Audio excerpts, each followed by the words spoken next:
Darnella Frazier was just 17 years old when she witnessed a man being killed by police, George Floyd. Who among us can forget the video she took of him calling for his mother? Bravely, Darnella and some others, but she was 17. She took out her cell phone and started filming. She just didn't stop. She was one of the most courageous witnesses to an event that has altered the way we think about race and policing in our country. Darnella has become a symbol of how the act of witnessing no longer centers on courtroom testimony. It's no longer about being the right person in the right place at the right time. It's no longer this passive role. Now, when we talk about a witness is very often the wrong kind of person in the wrong place at the wrong time, but who refuses to look away. This morning, we heard twice about the Ascension, 2 accounts, the same author, all by Luke. In his gospel account, Luke has this whirlwind of a Sunday. It's Luke 24, if you want to take a peek in your pew Bible just to see this. It's a total whirlwind. It begins before sunrise with a surprise at the tomb.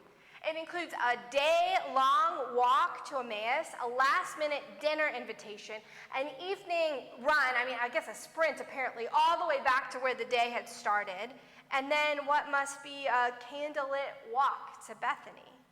All in one day, resurrection to ascension.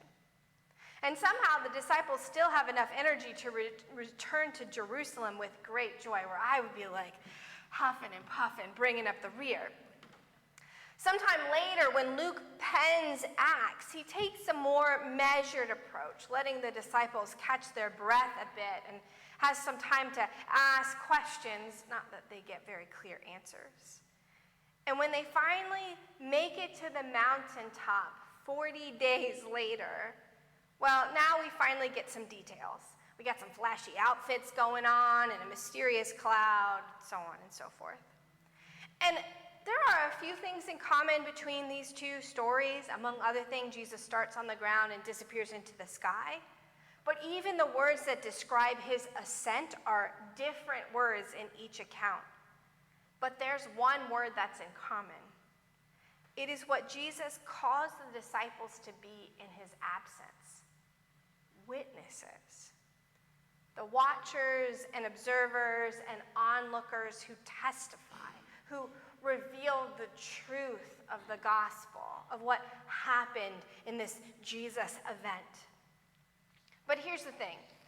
In the gospel, Luke and his reader Theophilus, the God lover, they are sure that Jesus is going to come back right away. Just keep watching the skies and you'll see him coming back a few days later, or a few weeks later, a few years at the most. But by the time Luke writes Acts, it's clear that Jesus' return is not an instant kind of thing. Apparently, the point is not to search the skies, but to live out Jesus' words and commands in our day-to-day lives. In Acts, the disciples ask if this is the time when Jesus will restore the kingdom to Israel. And Jesus refocuses them. It's not when. Not when. So then what? Enter the 2 dazzling folks. Excuse me, they say, but what you looking at? This is what we call a rhetorical question, of course.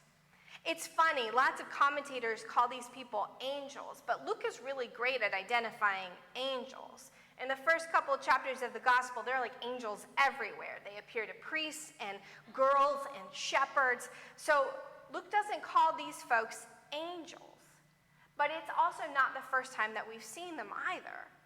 The dazzling pair shows up at the empty tomb, and there's also a pair in dazzling white on the mountain of transfiguration.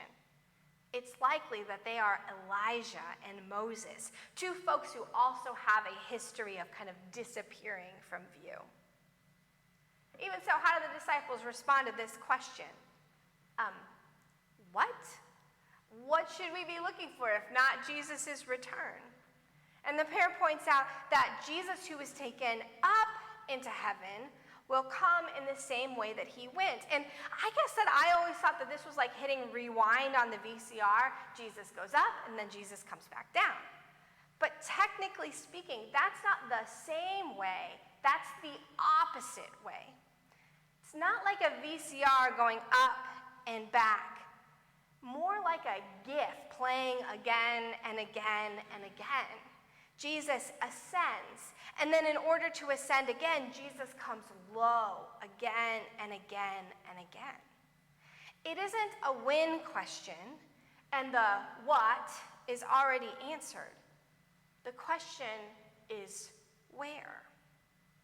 As she was dying, Gertrude Stein is said to have asked, "What is the answer?" And then after a pause, "What is the question?" Indeed. This is how Lutheran scholar Vitor Vestali puts it.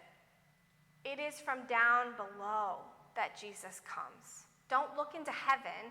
It is from down below that glory emerges. Don't gaze up, look down. Look where life is broken, where creation is tortured, where nature is abused. Down there in the troubles of our days lies the glory as much as it was once found in the womb of a poor peasant maid of Galilee, or lying in a manger in the midst of dung, animals, and flies. Where shall we look for Jesus? Not when, not what, where? Perhaps this table.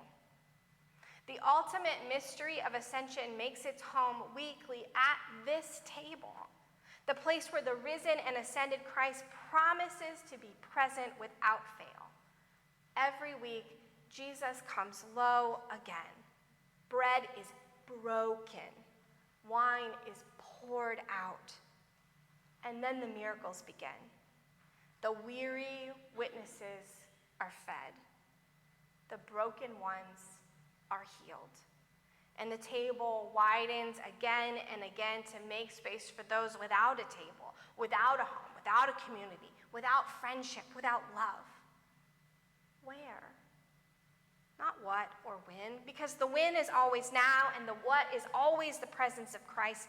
Where is the question? Where shall we look for Jesus now? This is courageous work and slow. There are no guarantees either, no certainty of the kind of happy ending that the disciples wanted when they asked Jesus their questions.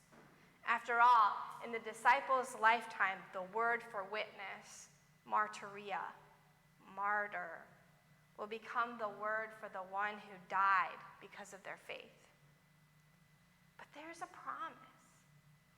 Where we are looking, life will follow death. A rise follows every fall, forgiveness after failing, and redemption for brokenness. Christ has died. Christ is risen. Christ will come again.